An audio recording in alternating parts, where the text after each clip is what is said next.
मराठा आरक्षणासाठी गावागावातून मराठा बांधव हे मुंबईकडे रवाना झालेले आहेत। परभणीच्या पूर्णा तालुक्यातील लिमल्याचे हे मराठा बांधव जे आहेत हे सर्वजण आता मुंबईकडे निघालेले आहेत, कारण त्यांनी सर्व तयारी जी आहे ती केलेली आहे। आपण बघू शकतो ह्या दोन गाड्या आहेत, या दोन गाड्यांच्या माध्यमातून हे मुंबईकडे आंतरवालीच्या मार्गे जाणार आहेत। त्यासाठी मुंबईमध्ये राहण्यासाठी जे काही खाद्य म्हणजे खाण्यापिण्यासाठी जे काही साहित्य लागते ते सर्व गोळा केलेले आहे आणि हे सर्वजण गावातून या मुंबईकडे रवाना झालेले आहेत।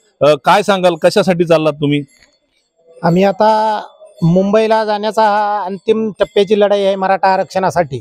आणि मराठा आरक्षणासाठी जाणार म्हणजे एक पूर्ण आता ही जे बांधा ही गाडीमध्ये पूर्ण तेल मीठ मिरचू जे काय आहे ते सर्व आम्हाला ते गावामधून सर्वांनी महिलांनी दिलेलं आहे। आणि हे जे आहे ते 2-3 महिने पुरासारखा असा आहे। आणि आम्ही हे आरक्षणासाठी जाणार आहोत।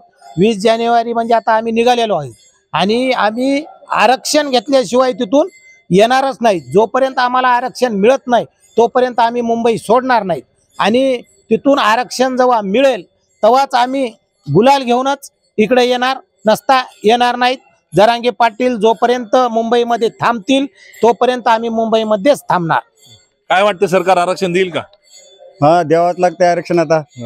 कारण मराठ्याचा झटका आता 3 कोटी जमणार आहेत आम्ही सगळेजण।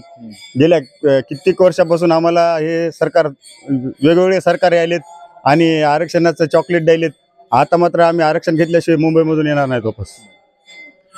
एकूणच बघायला गेलं तर गावातील सर्व तयारी करून, गावातील सर्व कामांचा जे काही आहे निपटारा करून हे सगळे मराठा बांधव जे आहेत ते मुंबईकडे रवाना झालेले आहेत। कॅमेरा पर्सन विशालसह पंकज क्षीरसागर, एबीपी माझा, परभणी। एबीपी माझा, उघडा डोळे बघा नीट।